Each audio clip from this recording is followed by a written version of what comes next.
All right. Okay. Let's try that. All right. So, well, see, now we're recording, so I think I can go into my introduction. We've had plenty of time. Um, oh, It's yeah. a Now it just says 5 seconds. Anyway, hello, everybody. This is the Low Budget Interview Show. I'm Eric Smith. Today I have a very special guest. She's the author of Reception and Red Station, numerous short stories that I assume start with R. Uh, it's Kenzie Jennings. Hi. Hello, how are you? I'm great. I'm fine. I woke up from a nap like an hour ago, so I'm kind of like still got that fuzzy headed thing going on. So Oh yeah, I took a nap earlier today, and I actually made sure. Even I'm like, there's no way I'm going to sleep until it's time to do this interview, but I set an alarm just in case. yeah, me too. I had to, especially when it gets the colder it gets. I hibernate. I just sleep forever. So Well, now, yeah. what do you consider cold? Oh, that's right, because I'm in Florida. Yes. It is 57 today. So I know it's not cold. I know it's not cold, but for us, it is. It is, let's see, 31. Oh, okay. I was gonna say below zero. But Oh, no, it actually, I don't think it's gotten that cold yet mm, this season. And you mentioned being in Florida. I asked you when I first contacted you about doing this, I said something about not knowing what time zone you were in. And then in both of your author bios in the back of both of your books, it clearly says you're in Florida. so we are fine. We are Yes. in sync, even though we are completely different temperature areas of the country, completely different temperatures. Yeah. So of course, Well, it has not been a bad winter up here. We've had a couple of storms, uh-huh. but overall, it hasn't been too cold. We haven't had too much snow, which is fine. The snow is beautiful. I just hate driving in it. Yeah, I understand that. Yeah, and the slush and the black ice and the Yeah, yeah, but the first days it's nice. I miss it. I miss a good snowfall, but I don't miss the aftermath. So exactly. All right. Well, let's kind of get started with the official part of this, I guess. So, who is Kenzie Jennings? um that's like a really loaded question. I'm a military brat, Okay. military ex-wife. So I have like a history of that. And I don't really have a home, like a place that I actually call home. Florida is probably the only place because it's my state of residency, but I've lived all over the place. I've lived all over the world. Um, but that was like the first half of my life. The second half, after I got a divorce, everything changed. Suddenly, I was completely on my own, not knowing what to do, and I just went to grad school, and then that was it. So, but yeah, that's sort of that's the unglamorous kind of side of things. I obviously I'm a writer now. Um, I was interested in screenwriting for a long time. That's my formal training is actually in screenwriting. I went to Okay. film when I was an undergrad, and I had a great screenwriting mentor, and I had a couple of screenplays optioned in my 20s, and it just with life changes, things didn't pan out very well. Not only that, Hollywood is a fickle mistress. So I had some very bad experiences with production companies and contracts, and I had a manager for a year. I didn't know exactly what an entertainment manager to a writer was, but then I found out that a manager is someone who can sign on as a producer to the film so they can attach themselves to projects. Of course. And couldn't do was they couldn't do the same sort of deals that agents can. So I was kind of getting screwed out of that. And they dropped me. So it was kind of I got a little bit of money from the options, but they basically, I say to friends, I say, you know, have you ever been ghosted by somebody? Yeah, it's what they do. They ghost you. So I just kind of stopped. I just stopped writing in general as well, creatively. I was working on my master's degree and working on school and stuff. So, and then I just started writing a lot of like articles and things like that. Just and articles for, I was a game reviewer for the Macintosh Gamers Ledge back in the 90s, back when we didn't have the internet, you know, all of that. I mean, well, we had the internet, but it wasn't quite as big as it was. Right. And my ex-husband did too, and we reviewed movies for a couple local papers. He worked as a journalist for the Pacific Stars and Stripes, and I was teaching English, and we were living in Japan at the time.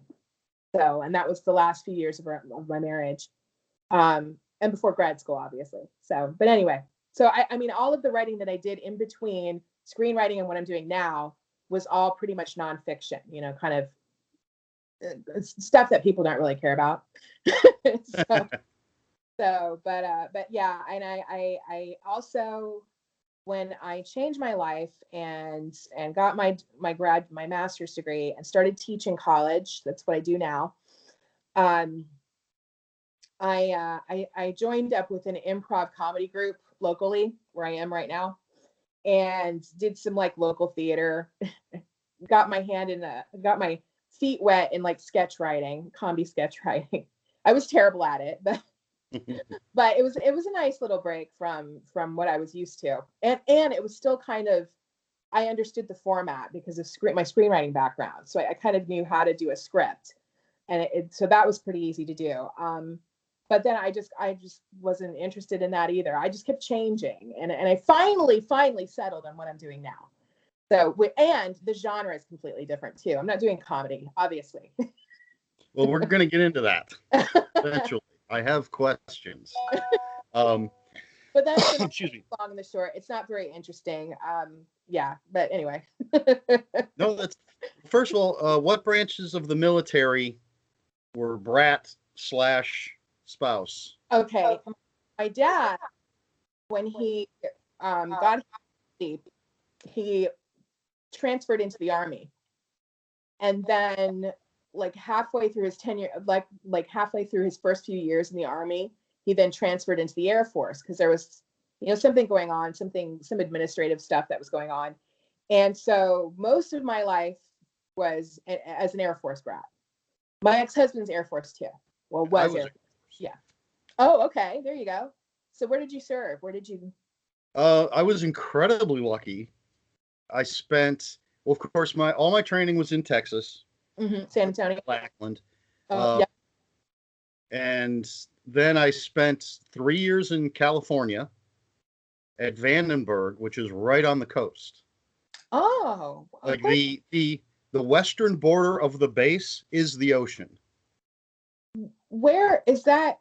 Is that the southern part, or where is it in California? It's a couple hours north of Los Angeles. Okay, yeah.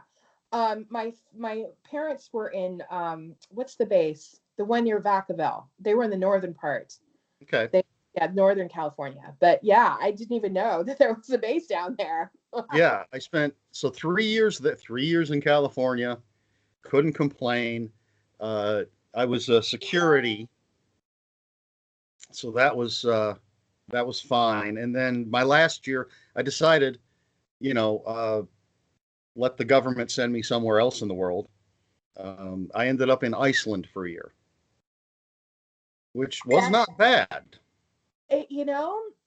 My sisters and I wound up stranded in Iceland.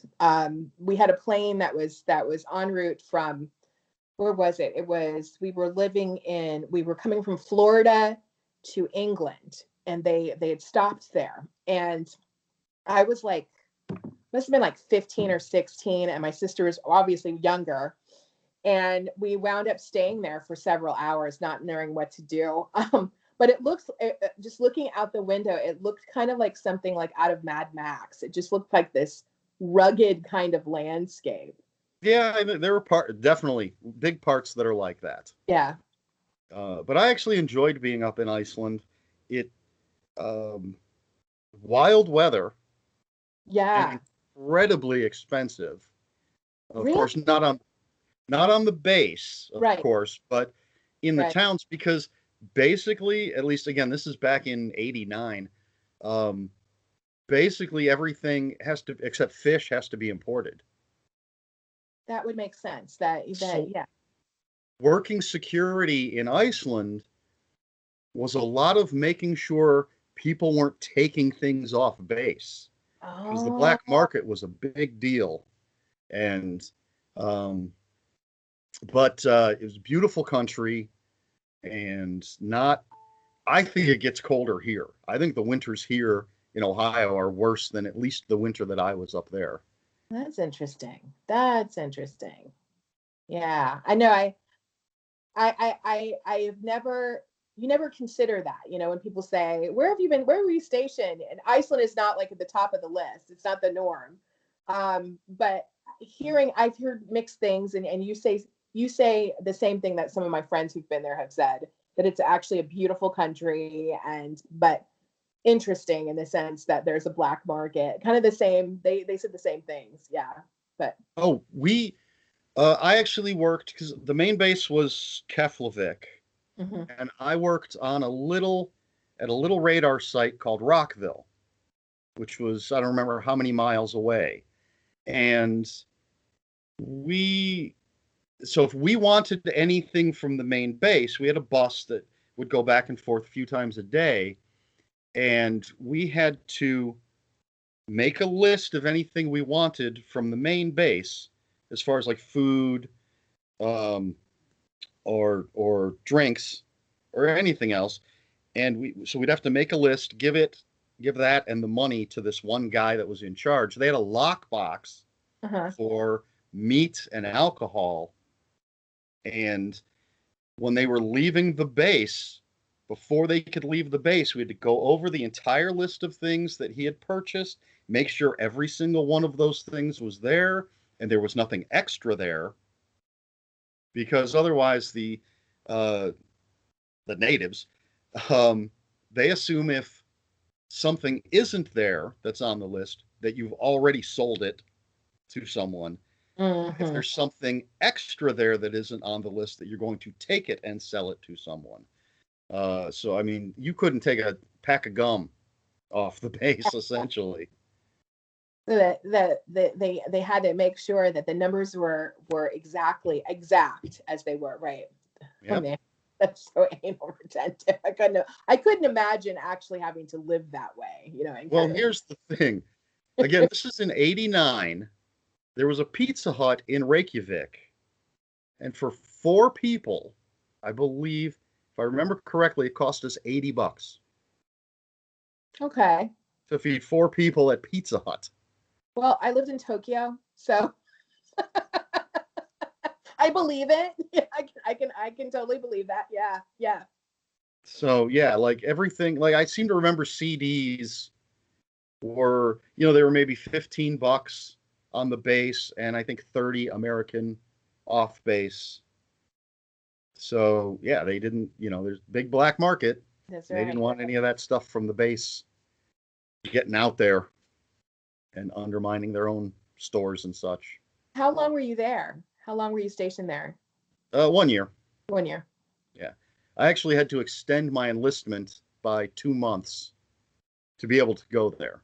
Because I only signed up for 4 years. I did it for the GI Bill, Right. Hmm. and I had less than a year to go, but you have to be there for a year. So I just extended 2 months so I could. I mean, I can say I've been to Iceland. That's right. No, That's not right. everybody can say that. That's right. No, yeah. Although you can. So That's right. Exactly. now the other thing, when you were telling us all about yourself, do you read comic books at all? Um, it's funny because this is the videos that I've watched of you with the comics. I sometimes do. Do you know Uh, Brian Michael Bendis?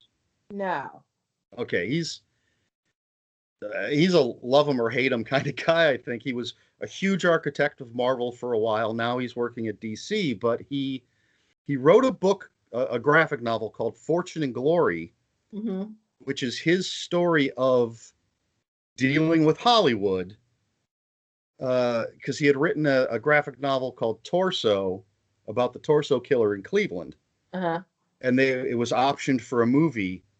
And the graphic novel Fortune and Glory is hilarious. Just him dealing with the ins and outs of trying to get something made into a movie. Yeah, it's funny you say that because ever since I got into the horror author bandwagon kind of thing, talking with people who have been working in the industry now, like Brian Keene, these authors who are dealing with Hollywood all the time. And Jeff Strand, who's my mentor, it's the stories that they tell. I'm just sitting there nodding, going, mm-hmm. And what was done? Nothing. Just, what happened?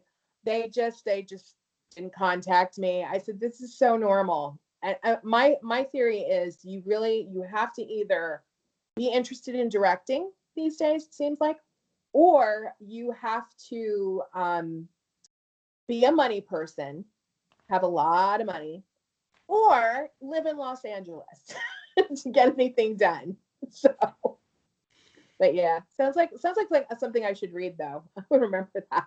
Oh yeah, yeah. Fortune and Glory, Brian Michael Bendis. It's hilarious. Um, Now I'm obviously not in the movie industry, but I love reading about it. I'm a big behind the scenes kind of guy. Like I still Yeah. buy Blu-ray uh, for the special features. Right. Uh-huh.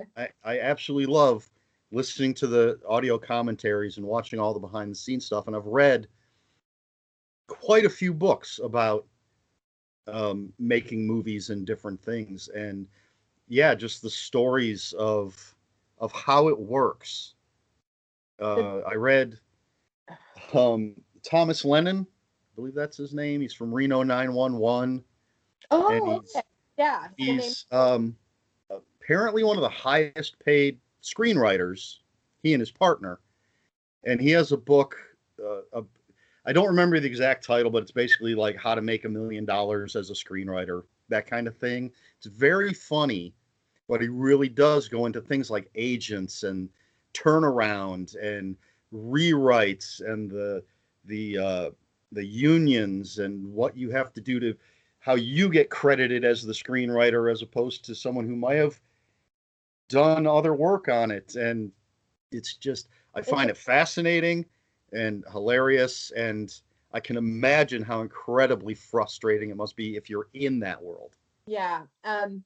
I told a friend of mine very recently, because we were talking. Speaking of comic books, we were talking about Wonder Woman 1984, and I said, I mean, I don't know, I don't want to start a debate or anything on your show, but I said one of the telling ways that anyone who watches movies can tell the movie is not going to be very good is by seeing how many screenwriters are attached to it. Yep. And sure enough, if there's more than two, you're going into this kind of territory like this. More than three, okay, it's probably it's going to be a little meh. Four, and then more than that, you're just done. Sure enough, sure enough, and Well, I that have not seen that yet. I have not heard a lot of good things about it. I like the first one a lot, love the first one. I loved it. and I was excited for the second one. I Uh, so I don't have HBO Max yet, Yeah, so I haven't seen it, but I will see it eventually. yeah, yeah. Well, yeah. I don't, like I said, I don't want to start any kind of, especially if you haven't seen the movie too. I don't want to do anything like that, but yeah, it was like, I'm a Wonder Woman fan in the sense that I appreciate the character a lot. I didn't grow up reading the comic books or anything. I grew up with the Linda Carter show, obviously from the 70s. And I thought it was fantastic when I was, when I was a kid. Um, but I uh, uh, um, I told a friend, I said, the disappointment in Wonder Woman 1984 for Wonder Woman fans must have been the same sort of disappointment that I had with Indiana Jones and the Kingdom of the Crystal Skull. I am a huge Indiana Jones fan. Raiders of the Lost Ark is my favorite movie of all time. I wanted to write an action adventure movie for women. I wanted something like Indiana Jones for women. It sounds crazy, but and then Oh, Tomb Raider became a game, and that was it. So, but, but anyway, and it was the same crushing kind of. I sat there, and I have one of my best friends who's a huge Wonder Woman fan, just crazy about the character. And I was so excited to see it, in her living room, on this big screen, and just ready. And I haven't talked to her yet about it, but I can imagine it's probably going to be the same exact feeling that I had when I saw that horrible Indiana Jones movie. well, I have to say, I have not seen Kingdom of the Crystal Skull because I've never heard a good thing about it. Well, I've and that, seen scenes from it, plenty of scenes from it, and never just why bother watching it, at that point for me. it's crushing. It's crushing. And I went in not reading reviews because I don't want to. I the only movie that I really was excited about and read reviews and actually just loved it was Fury Road, Mad Max Fury Road. And so this, I went in knowing no reviews of Crystal Skull. And my I went with one of my sisters who hadn't been to a movie in so long because she had little babies, right? And so she was so excited to be able to go to a movie, finally, an adult movie. And she just loved it. She just sat there and just enjoyed it. She goes, "That was the best movie I've ever seen." I said, "No, it's not. What is wrong with you?" And I had to explain to her, okay, let me tell you why this was not a good movie. The technical aspects of it. I mean, my goodness. But anyway, there was one good element in the Crystal Skull, and that was bringing back Marion Ravenwood. That was the best part of the whole thing. But other than that, it was I was crushed. That is, I'm trying to think of something that I could Parallel that kind of yeah, disappointment. what my movie series. I mean, I suppose the easy one is Star Wars and the prequels. Yeah, yeah, Um, yeah. that's the easiest. I mean, that's low hanging fruit right there. Wow, but how much of like the fandom is just gone completely insane for Star Wars? Just completely nuts. Fandom. I don't want to get you on your own show. I don't want to get you into this No, kind no, of. no. That's what we're here for. Fandom bothers me because I'm a huge geek. I'm a huge fan of everything. Mm, I mean, you can see back here I my know, yeah. background, and if you could see the other wall, I just yesterday put up what is that 45 comic books are now mounted to my wall. It was that's on your. I think I saw the picture of that. I think I Yeah, I saw put it on Instagram and Twitter, yeah, and that was it. Yes, I was impressed. Very impressed. If I My house is not like that, but my office is at work. You should see my office. My office is like your place. So and so I've got that. I've got action figures and Funko Pops and statues everywhere, and just book. I have stacks of books on the floor because I don't have shelf space and tabletop games, and I have Star Wars novels, comic book novels, just tons. So I'm a fan of all of this stuff, but I don't go as far. I guess is the nicest way to put it, as a lot of fans do. Um, so I was disappointed in the Star Wars prequels, right. but I'm not on the internet screaming, and I actually like the new ones I did. I for did the too. most I did part. too. Hmm. I think Solo, to me, Solo I think is the weakest one, but I enjoy it. I Hmm. like it. I like the new trilogy. I like Rogue One a lot, but yeah, I don't feel the need to, I don't know, just go crazy about it. Um, but back to the disappointing movies. Yeah, like I said, the easiest thing off the top of my head would be the prequels Right. for Star Wars. And as far as Wonder Woman, she's one of the characters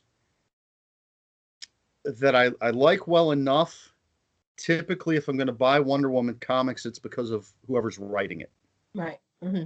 There are characters I will read their books under almost any circumstances. It would take a lot for me to stop. But there are characters like Wonder Woman where it's okay, this writer's on it. I love that writer. I'm going to read it. They're gone. I don't care about this particular writer. I can take a break from it. Yeah, that seems But with comic books that seems to be the case. Like I said, I'm not a huge comic book person, but I have obviously I have read them. I read horror comic books. I this is terrible. I've read all of the boys. I have all of the boys. I like that. love the boys. Because I like the idea of taking the superhero motif and turning it into black humor. It's just hilarious. Kind of demented. And I also read, this is my splatterpunk stream side. I read Crossed, but it is Love Crossed. but that's hard to talk about. I remember purchasing a couple of the latest volumes at the huge place in Orlando, and the guy behind the counter was just looking at me like, "What is wrong with you, woman?" He goes, and he felt like he had to tell me, "Do you know what this is about?" And I looked at him. I said, "No." No, he said, "Are you sure you want to buy it?" Yes, the cover looks great. You just play innocent, and then you say, "I write this stuff. Come on." So, Well, it's funny because both of those are Garth Ennis books. yes, I was exactly going to say that. Right. And I was reading Hellblazer when, John Constantine Hellblazer, when Garth Ennis was writing that. And from there, I just followed him. He went from there to Preacher. And I'm like, yeah, I'm absolutely getting that book, which is fantastic. And then he did The Boys and Crossed, and even his run on Punisher for Marvel. Yeah. The Pro, about a superpowered hooker. Hilarious. Yeah, Garth Ennis, fantastic. I have not seen The Boys TV show yet. Oh, now that is something. That is a work of beauty. And I just recently, I have a 30-day free trial of Prime. And so I'm going to have to get that in. You love it. You really will. You will. I love it. I love the different directions it goes in from the comic. It doesn't divert in the sense that you get that fandom kind of protectiveness, like, don't do this. This is canon. You can't touch this. Right. What the creative choices they make in it are fantastic.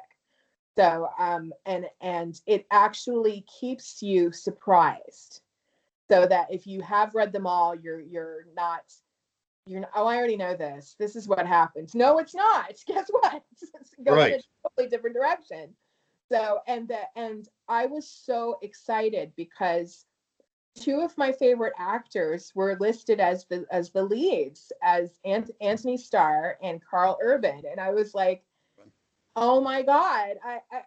And it's one of the only comics I read. I said, this is perfect. This is fate. Oh, great. I loved it. Loved every bit of it. Have you read any of the Joe Hill House comics from DC? No, I haven't read. Do I start controversy again? I'm not a Joe Hill fan, so. All right. Gloves are off. Let's no. Well, he only writes one of the titles. Okay. It's sort of an imprint, I suppose, that DC had. I don't know if they're going to continue. It was curated by Joe Hill, or actually, he wrote two of the titles. They were all like 6-issue miniseries, horror. Yeah. He wrote Basket Full of Heads and one called Plunge. But then there are 4 others. They're written by other people, all horror.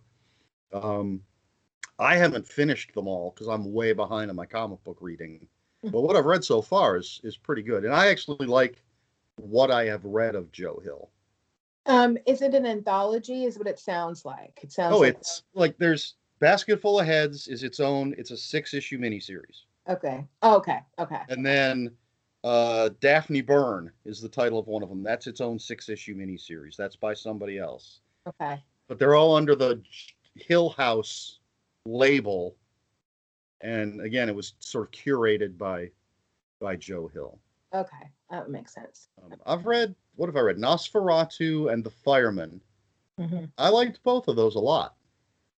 What was And the Horns? That was the one I read. I just didn't like it. see, I have a bunch of. I'm looking at my bookshelf, one of the many bookshelves over here. I have a bunch of his stuff. I've only read those two so far, and I have Horns. I just have not read it yet. Yeah, it just goes. It wasn't my thing. It wasn't.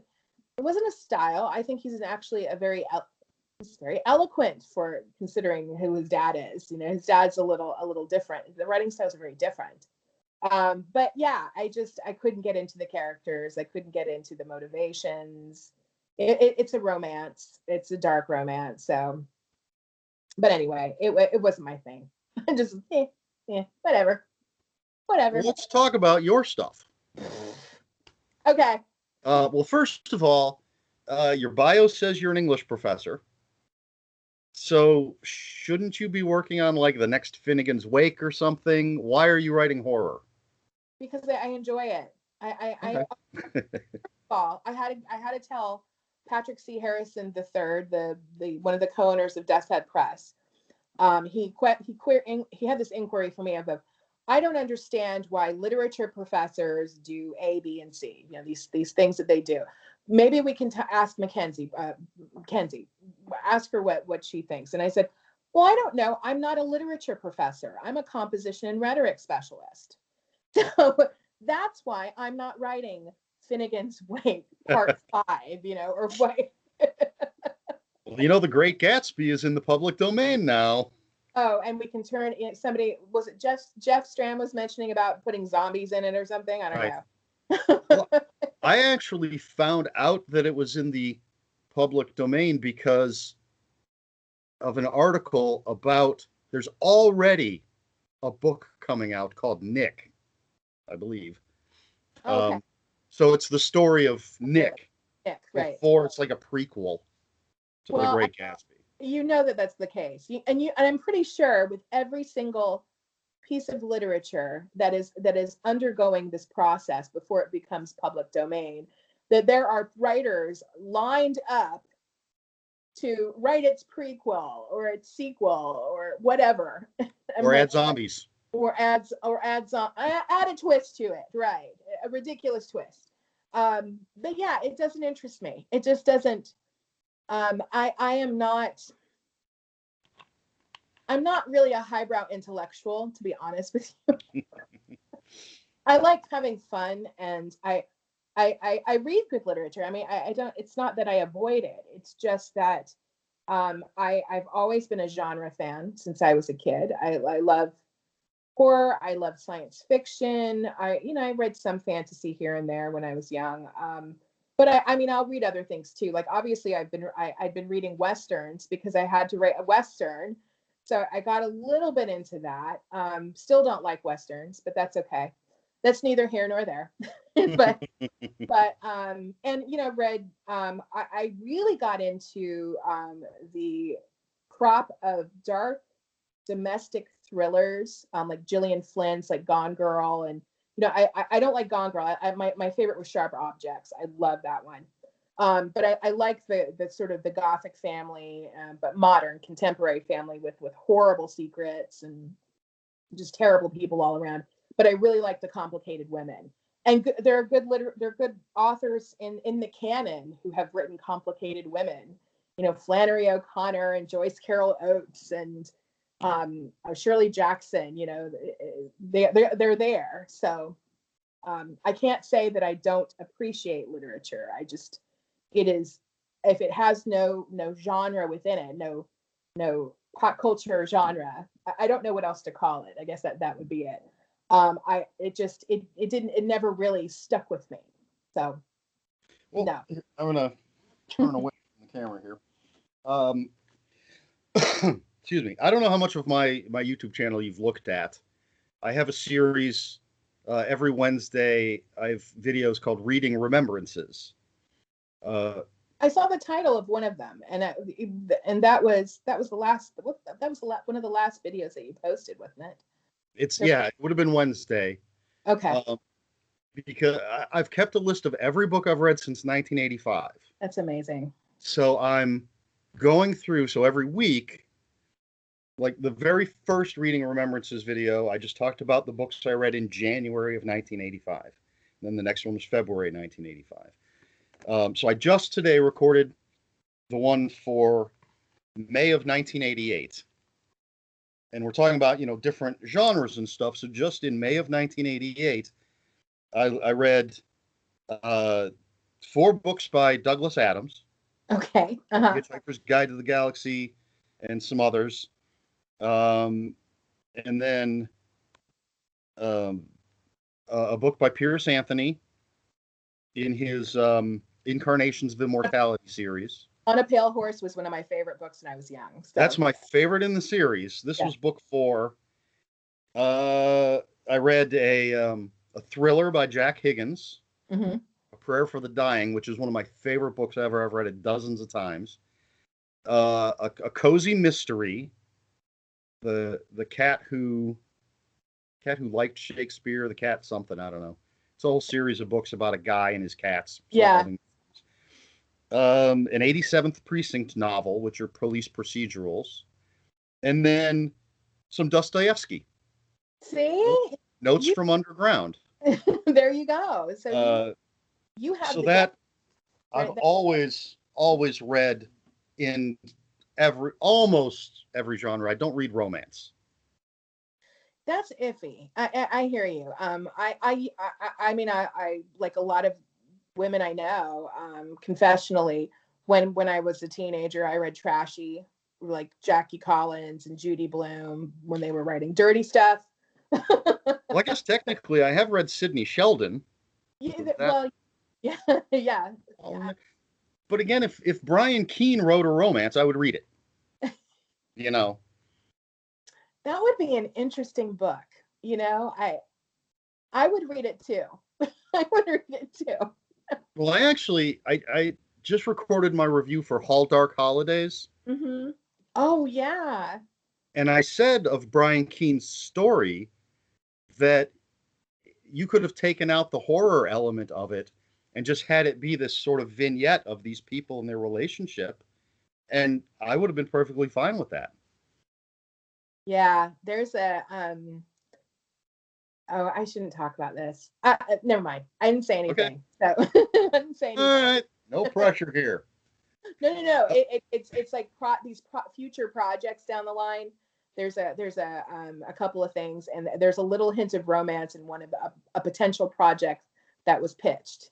So and Brian Keene was involved. So okay. But he's not writing it. So, but anyway, but yeah, it's just a thing. So, maybe. All right. Well, we'll see. Now, earlier you mentioned Jeff Strand, and you say in your bios and stuff, or your acknowledgments, whatever, he's your mentor. Yeah. Now, I can only assume that all he does is tell you to add more jokes. No. Ooh, this is, you would think, right? Let me tell you a little something about Mr. Strand. Mm-hmm. He is very serious about the craft. I have no doubt of that. Oh my gosh. His book, The Writing Life, the new one that came out. He tosses some funny moments in it, but a lot of it, it's not. It talks about the problems that he faced too. So, and all of even his humor has these dark issues within them. So it's not as if he can't write something serious. He certainly can. But when he is in advice mode, when he's in mentor mode, he takes it very seriously. And I think I put that responsibility on him. So he feels like Yoda or something. Speaking of Star Wars, right? But no, he's very serious about the craft and the business, especially the business, because that's what he's been helping me with, is navigating this whole pitching and networking and reading contracts, things that I knew a little bit with screenwriting, but not novels is a different kind of, the rights last longer, and they don't have it for like a few months, and then you get the rights back like an option does. So it's a little more intricate. And he's just been, yeah, he's very like businesslike and by the book. But then he'll throw in something funny, he'll throw in something like, don't do like I did when I did this, and then goofed up on something, a contractor or something. And yeah, but he takes his role very seriously. He does. And so I have much respect for him for doing that, for for guiding me, the clueless person, through everything. So it's good. Well, I'm a huge Jeff Strand fan, and he's at least 50% of the reason that I picked up Reception. It sounded interesting. It looks interesting, so that's the other 50%. But I'd never heard of Kenzie Jennings. Of course not. But there's a Jeff Strand blurb on the cover, and I trust him. So yeah, I picked this up. It took me a while to get to it because of I believe last count I have about 700 unread books. So, but I did pick it up to read, and I mean I think you've seen the review. I did, yeah. Mm-hmm. Now, first of all, I love this cover. Mm-hmm. Magazine motif, which I believe is Lynn Hanson. Yes. So another connection there. Yeah. You got those connections. Did you have any input to the motif of the cover? Yes. The process was really, I was told this is very unusual for pub, but small presses seem to be going in this direction. Jared of Dust Head Press and Patrick, they connected me and Jeff and Lynn all together. And Lynn got to talk about ideas. And she said, well, the way she approaches authors is she says, okay, if you could show me several covers that you really liked, and just show me like a kind of a variety of covers that you really liked that from books that you've read or seen. And so I gave her, she did a couple books for Norman Prentice. And it looked like a Monsters of Filmland cover of a magazine. Yeah, and I kind of want it meta like that. And a little side note, this idea that came up was kind of inspired by that. And then I told a friend of mine at work, I said, okay, I love these kind of meta covers of magazine covers. And she said, what about a wedding magazine? And it fell into place from there. And so, yeah, and she was really excited about it because it wasn't just the design with the layout. It was also the little headlines on the too that she had fun with, and of course the man on the back. Yeah. So I was like, that was perfect. I think it was a possible family member of the cards. I mean, who knows? Who came up with the article titles or? She did. She came up with everything. Yeah, she did it all. Yeah, it's great. Yeah, but that was a lot of fun. And Death's Head Press has done this with the the artists. And Red Station with Justin T. Kuntz. Yeah, we're gonna get to that.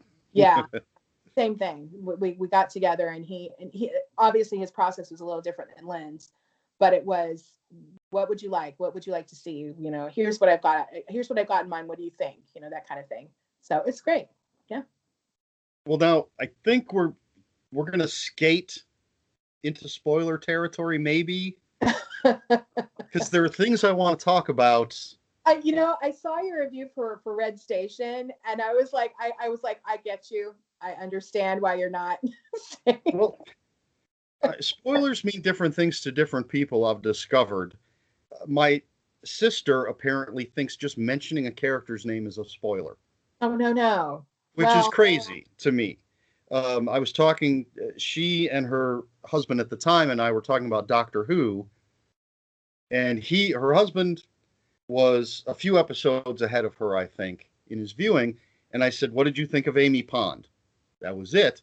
And she didn't flip out, but she's like, spoilers. I'm like, what are you talking about? She's like, now I know there's someone named Amy Pond.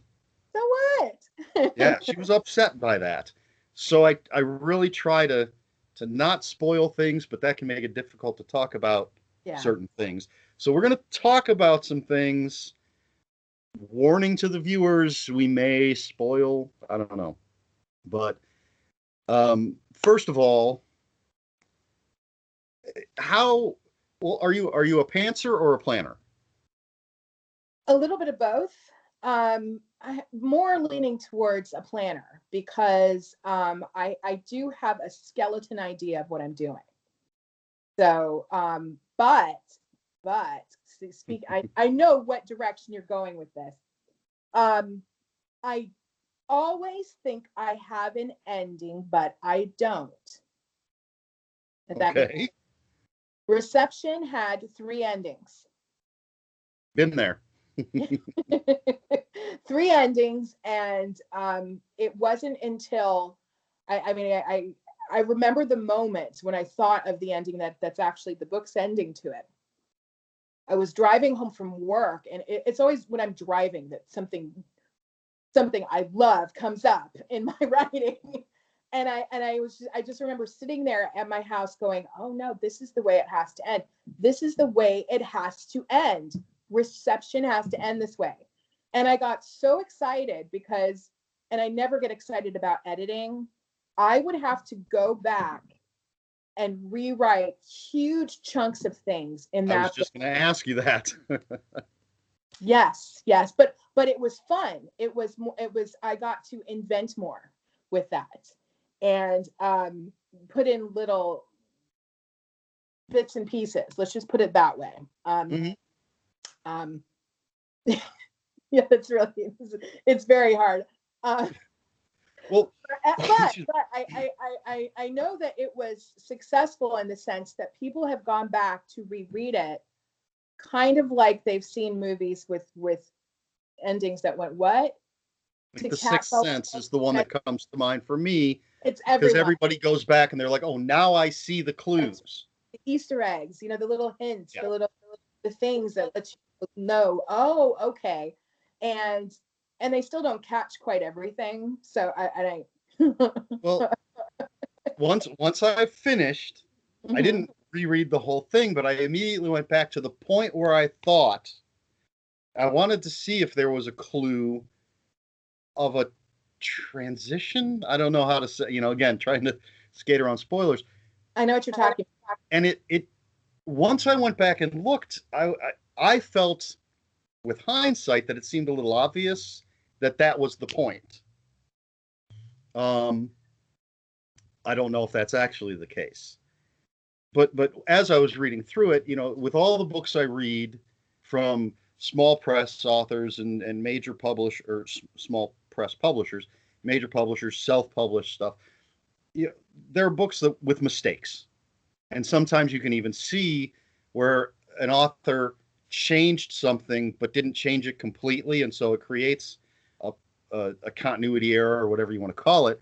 So the first thing was I got to the point where I said, wait, this they've already had this conversation.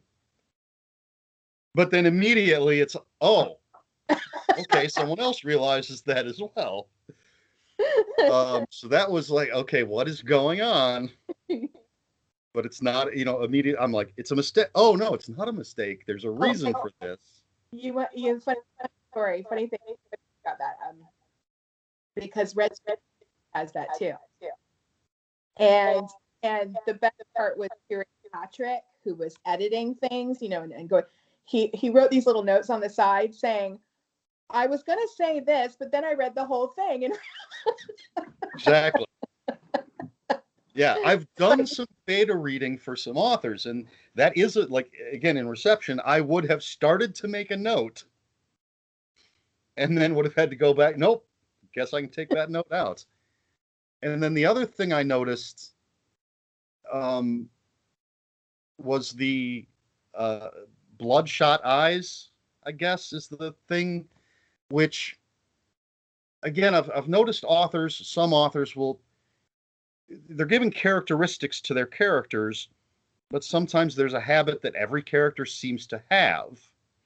And in this case, it wasn't a habit, but it was something like, okay, so this character has they've got a bloodshot eye, and then later another character has a bloodshot. I'm like, is that just her thing? She just gives people bloodshot. But then of course I get to the end, and I'm like, okay, I guess that meant something. Yes, it did. Exactly. Yes. Yes. Whatever you want to call it, whatever symbols or, I don't know what else. but yeah, we'll just say hints for now, right? Yes. Hints. Is that Yeah. good? Yeah. Um, That was I don't think I will ever have. I will try to match the experience from here on out. I did with Red Station 2, is I will try to enjoy editing the work. And that makes it so much fun to go back and edit, because you are recreating things. You are not just changing bits and pieces, you are changing things so it weaves together, and everything ties together and it makes sense. So it was the best editing experience I've ever had. So well, yeah, I mean, it's a great read, great characters, and just face value, it's a fun book. You're meeting all the characters and building up, and then all hell breaks loose. And if that's all it was, it would still be a great, entertaining book.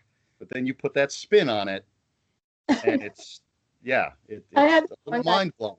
I had this one guy come up to me and say, I started reading it and I thought, and he said, and I don't mean to offend you because it's really a compliment. I felt like I was watching an A24 movie. And I said, okay, I get that because of the family dynamics, the slow build up, and Right. these little weird hints that something's off. And I said, oh, no, I take it as a compliment.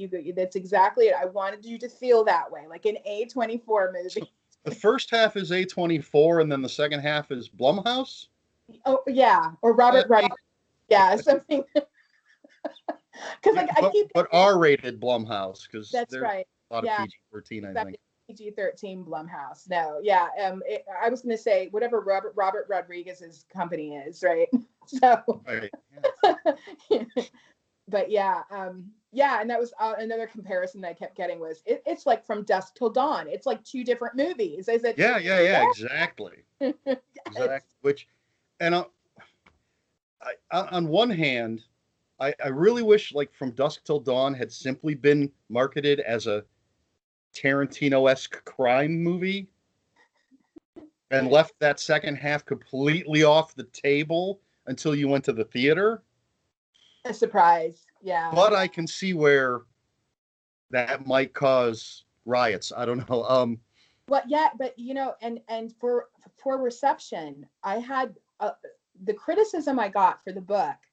There were people who felt thrown off and felt like she should not have said anything about cannibals in the synopsis. Right. She should not. And I said, well, and that's the sort of the same idea. Like, well, you have to market it. You have two sets of audiences. Who is your demographic here?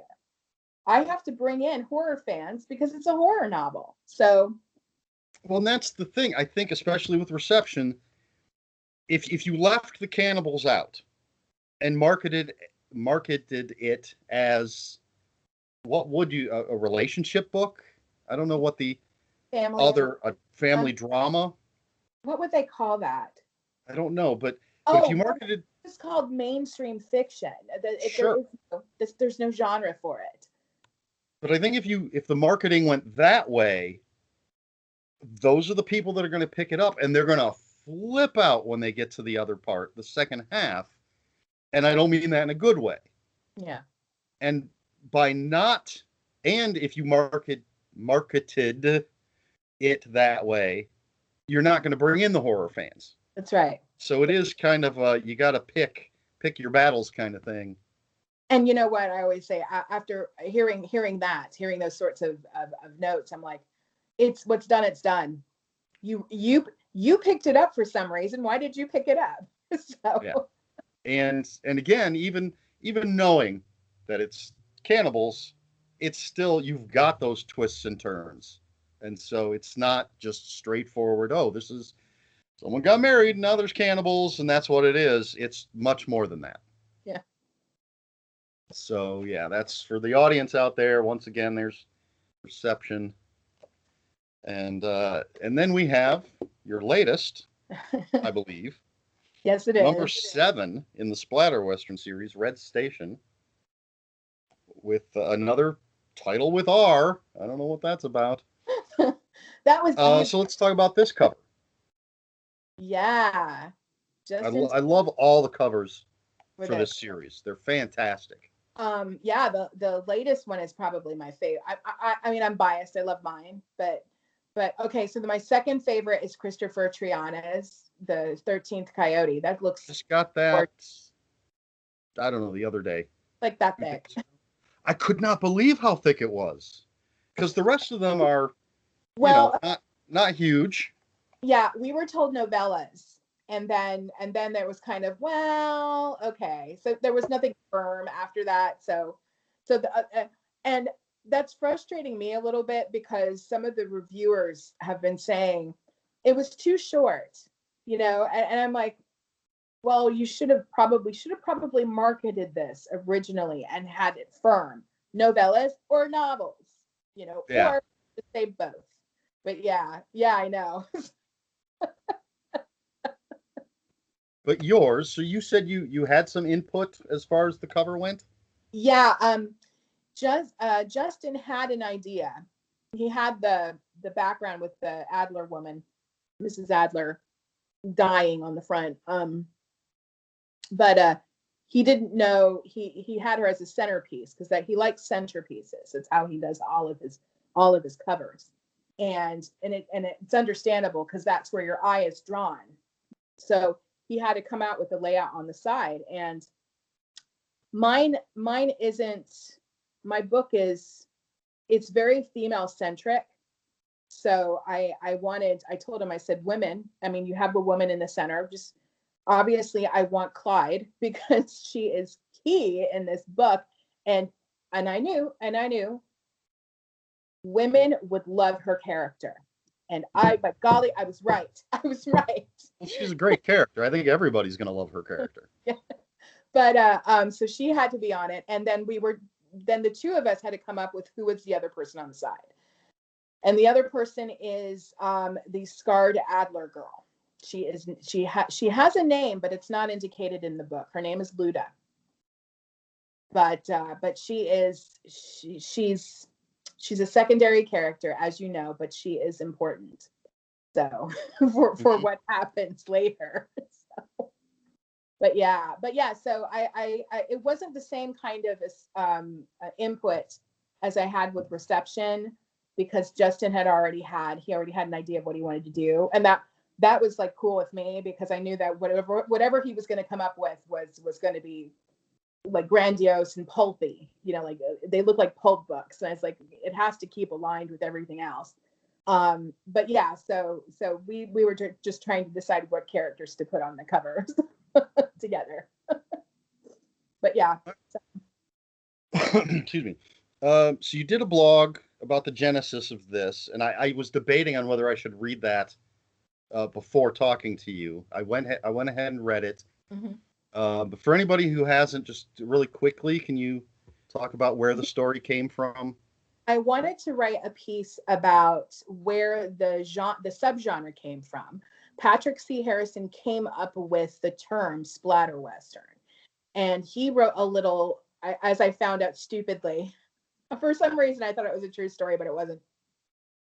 He wrote a story about it, like the inspiration behind it, and then I gave a little explanation. He approached a number of authors to write this series and pitched it as like a splatter punk mixed in with western, so extreme gory horror with that more pulpy kind of gory horror.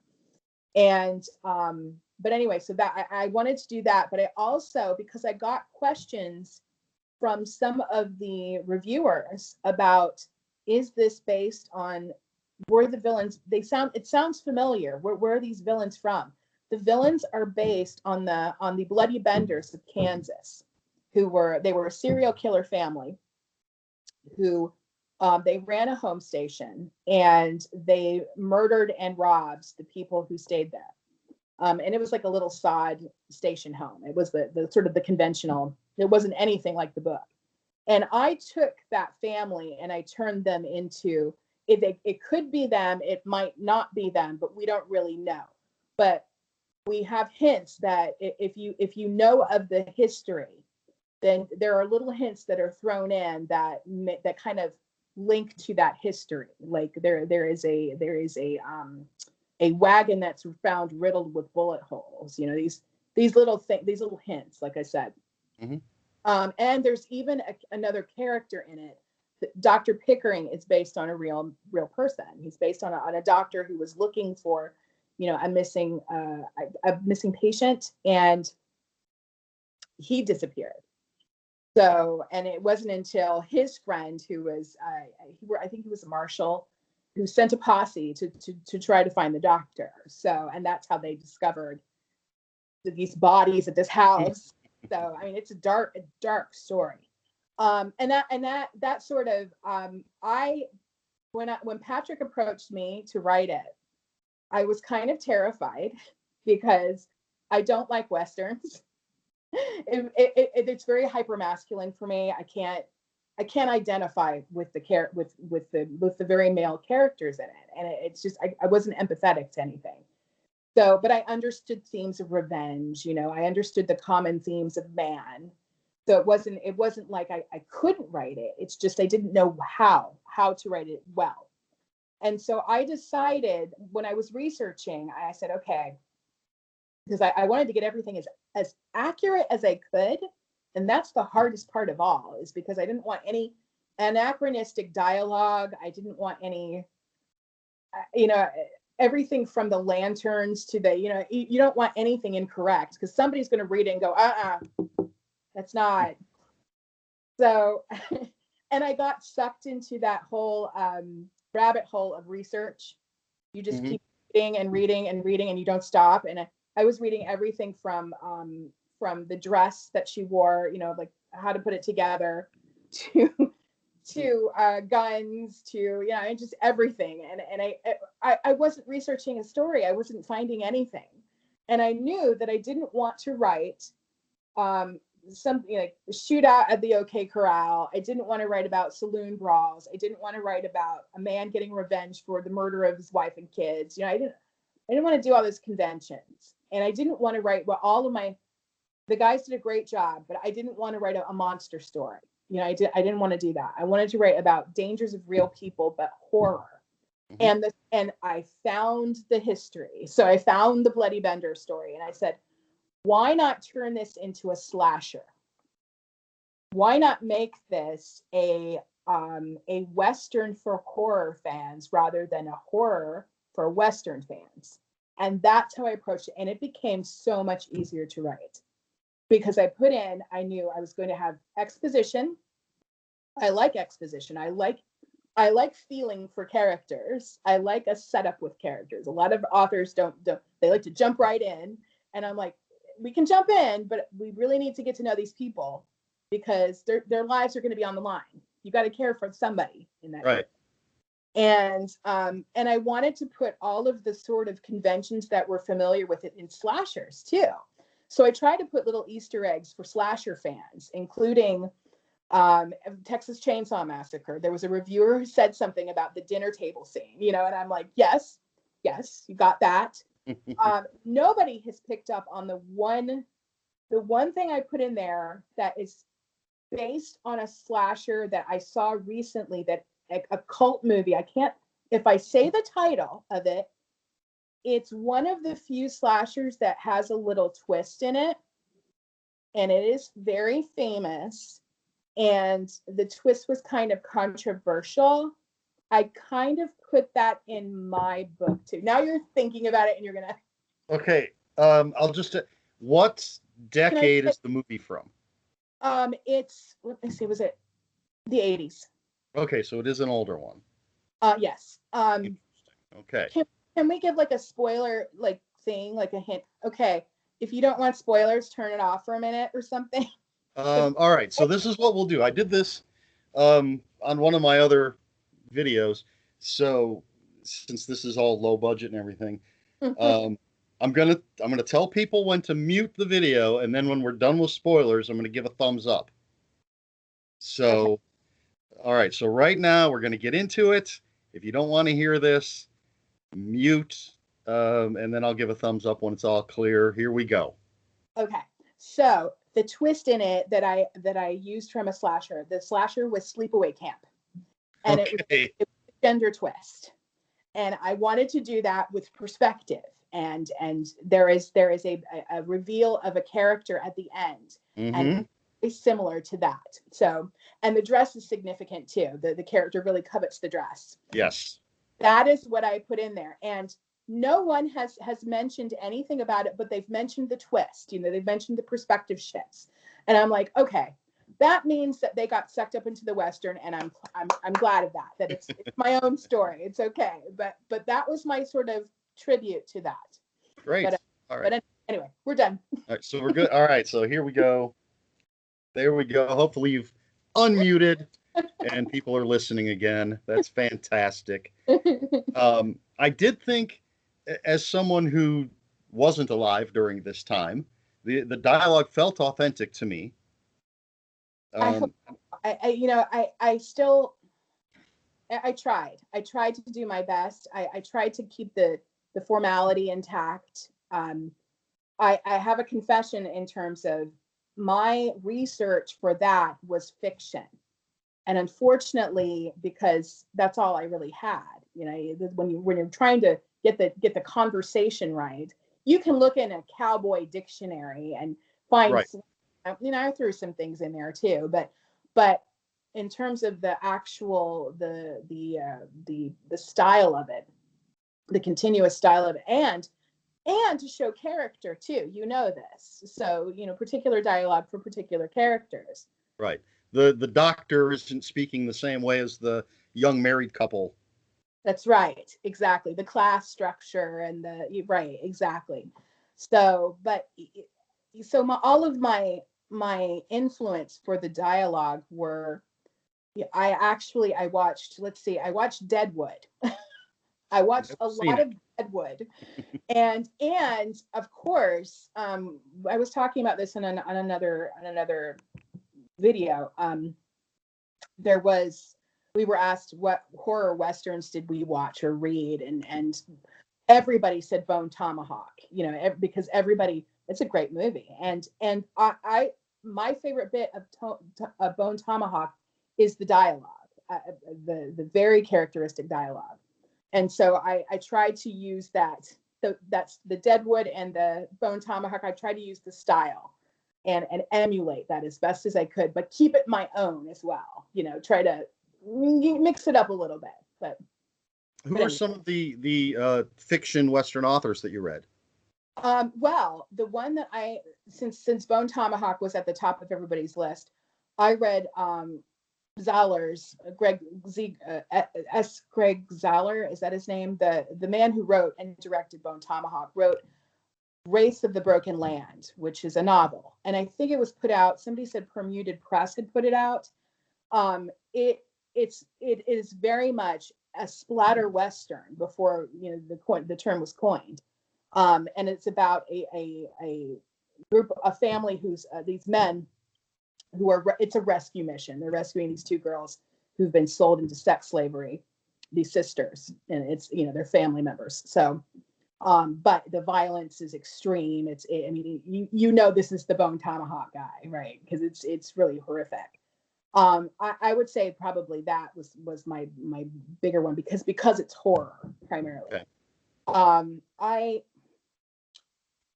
I didn't read. I should have, but I didn't at the time because I didn't want to get sucked into the whole.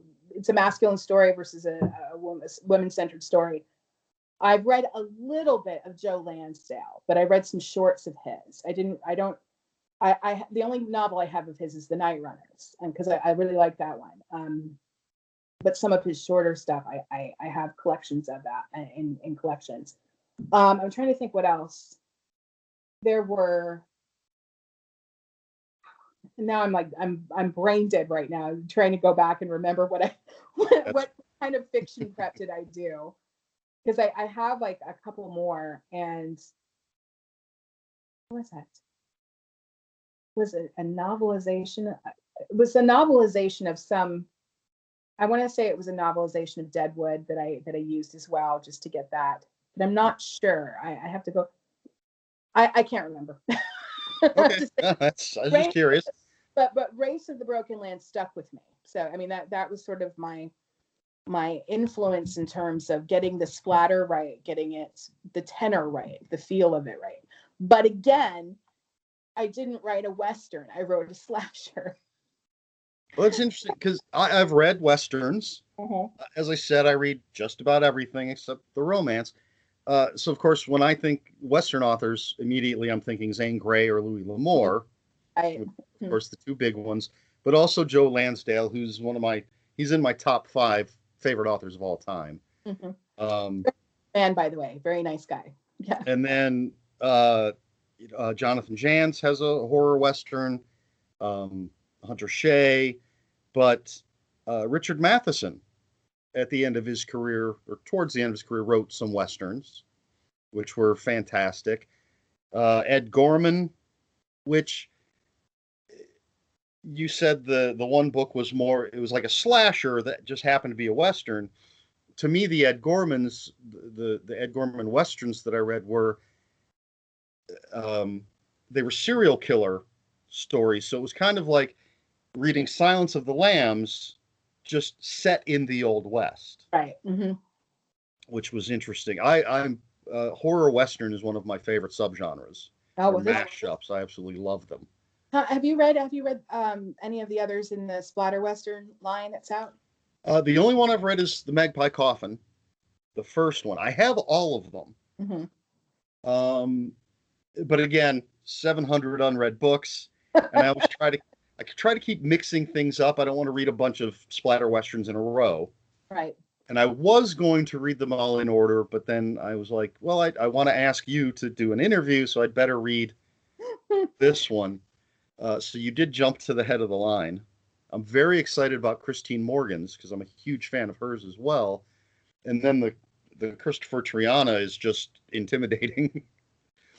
But I do believe I'll go in order from here on out. And again, fantastic covers. Mm-hmm. Just Yes. that's gonna draw you in, and the spines look nice, all lined up. Mm-hmm. Um, Now you mentioned in your blog post that there may be more to Clyde's story.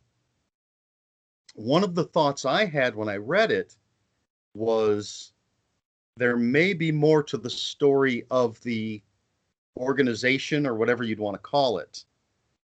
Yeah. And so I didn't think specifically of Clyde, but that you could tell, I don't know how far back it goes, how far forward it goes, but there could be a whole series about the history of that Yes. thing, and The alt not necessarily just her. right. The reconstruction and the taming of the West. Yeah. No. In my research, in the rabbit hole, I wound up with a couple of books about the matrimonial times, the first ads, the first personal ads specifically geared for finding wives, these men out west who and all of the problems that were geared because there was a lack of civility and decency, which is why it was called the Wild West. And I mean the problems that plagued all of these areas. But yeah, the idea was to bring these women out there to marry men and just kind of, I don't want to say pacify them, but just kind of soften things a little bit out there. And it's basically, I mean, let's be honest. I mean, it's why brothels were a thing. It was they had to get release some tension. It was the best way to do it. So, and so I was fascinated with some of the stories. There was a group of like a company almost that actually sent out women to California. They had matched these women. They were mail order brides essentially, and something happened. They got there and just everything went wrong. Like there was disease, there was brawls, and the deal didn't go through. I mean, it was just all this chaos, and so the women just went back. They didn't do anything. So I thought about creating an alternate history and having, yes, an organization that basically had these women since they were young, and this was they were basically government officials. They were trained by the government to do this in order to help with westward expansion. Make it nice out there, But the problem is that they would be facing men who, well, the man she's out there to marry, the Commodore, is basically, he's my Colonel Kurtz. So Okay. Yeah, I could see that. and he has gone completely insane, and so she has to be trained to deal with violence, and that's where it became fun. That's where it became kind of, I was kind of inspired. I mentioned in the blog, like the Brotherhood of the Wolf, the film, the Christoph Gans movie about the legend that really wasn't really a thing, and spies and whatnot, and court intrigue. And Sylvie, Monica Bellucci's character, she's a courtesan. She's introduced as a courtesan, but she's actually a spy. And she has a fan that has blades on it, and she just flicks it, and it's like slice right off. So I said, I want that. I want to create some weapons for her. She has to have some kind of arsenal. And I didn't want to give her anything conventional. She knows how to use guns. I mean, she knows firearms, but she doesn't like firearms. They're not as elegant. So just and that just kind of became my thing. And I knew that I had to turn her into someone who was kind of emotionally displaced from other people, but still invested in their safety and well-being. And so that made her much more interesting to me. Like, I would be emotionally invested in her too, especially when she has trauma of her own. And that was sort of like the prequel for her story, would have that. So yeah. And I would not, and you would appreciate this, I would not give her a romance. Well, I could not believe after I recorded and posted my review that I had completely forgotten to mention why she was going out. I didn't say anything about her going out west to get married. Excuse me. I had completely forgotten about that, and I was all kind of caught up in her past, her secret, her whatever you want to call it. Yeah. Is that organization government sanctioned? I haven't decided yet. I mean, I kind of like, I have an interesting kind of, let's just say it is funded by a very wealthy family, and a real family too. And I sort of subsidized a lot of the westward expansion. So I just thought, what if they were part of it? So I can't really. This is a story that I have, but it's not in detail. So it's like all of these possibilities are popping up every day. There's something, and I'm like, okay, I could add that too. So, but the nice part about it is that the women readers of it who've read this book, they want that story. They want her story. They want more of her. Absolutely. Sure. So it gives me a lot of incentive to do that, to move forward with that. Death's Head Press is they're going to do something later, and a number of the authors, splatter western authors, want to do more with their characters that they've created in their novels, and so they're going to be doing something that might give us an opportunity to do that. So that will be nice. Yeah, but I don't want to go into any details because it's not my say. I can't really say this. So. All right. All right. Can you tell us what you're working on now, or what Yes. you've got coming up? Well, okay. So I have I've been working on a psychosexual thriller for the past year, and it is I have a third of it left, but it's only like the draft, and who knows what the ending's like, what I was talking about before. And it is based on, I was inspired to write something because I got into you like pop culture too, so you could appreciate this.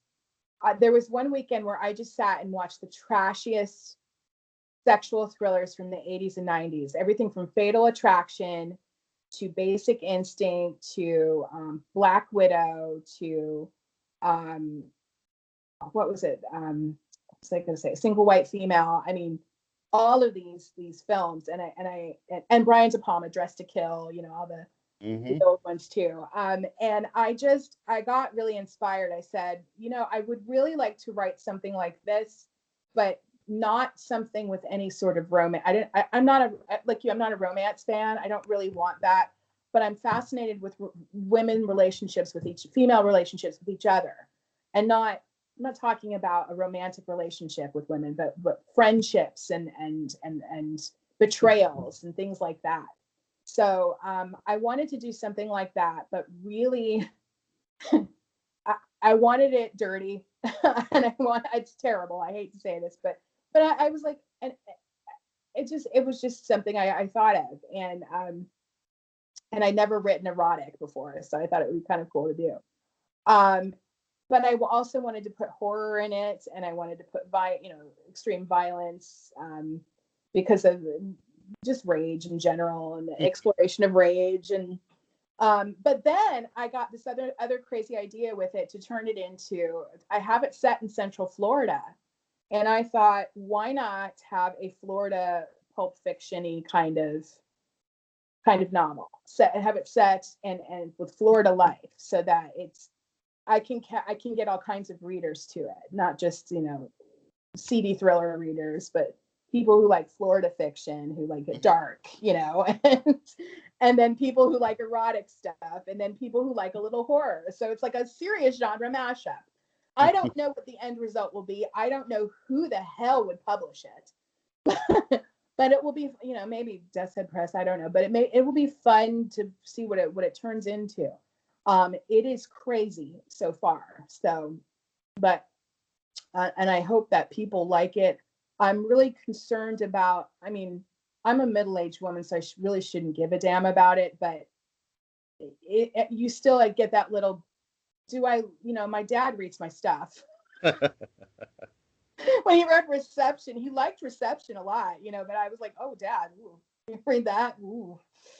Read Red Station. You'll like that one better. That's more your thing.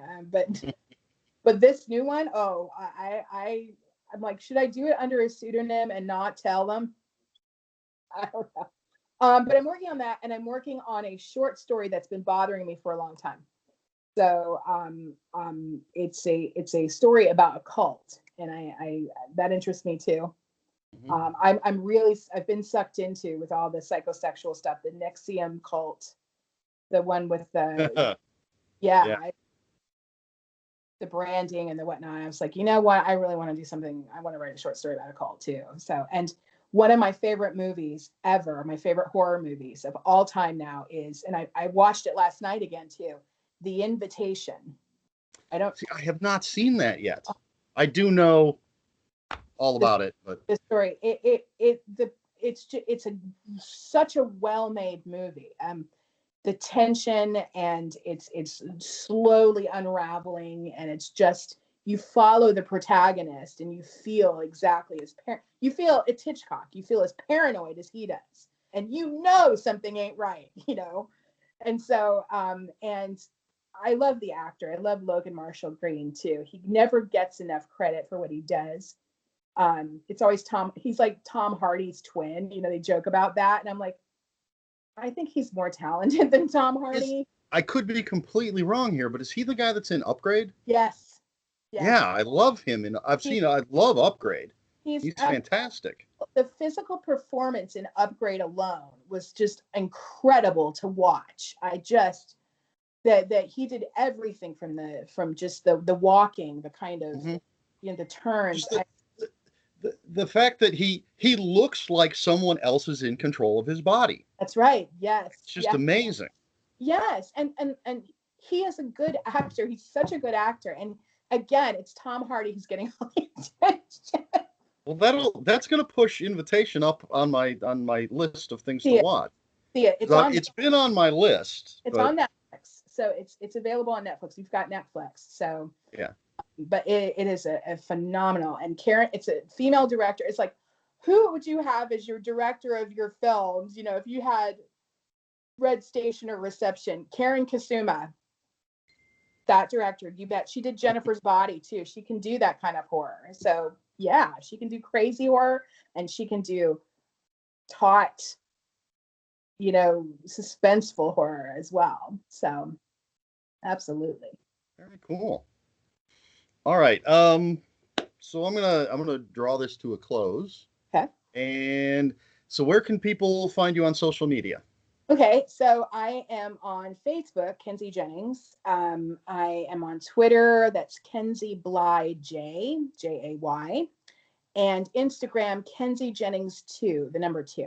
That's where you can find me, and kenziejennings.com. That's my author slash blog site. I'm slowly turning it into an author site. It's taking forever. I have other responsibilities. All right. Hopefully, I'll try to put some of that stuff down in links in the in the description of this video when it goes on YouTube, so Okay. people can find you. Um, and I don't think I need to do all my stuff that I normally do. My viewers know where to find me. But I will say to people, if you have any comments or questions, put them in the comments below. Please like, share, and subscribe. It's weird saying that when I'm talking to somebody.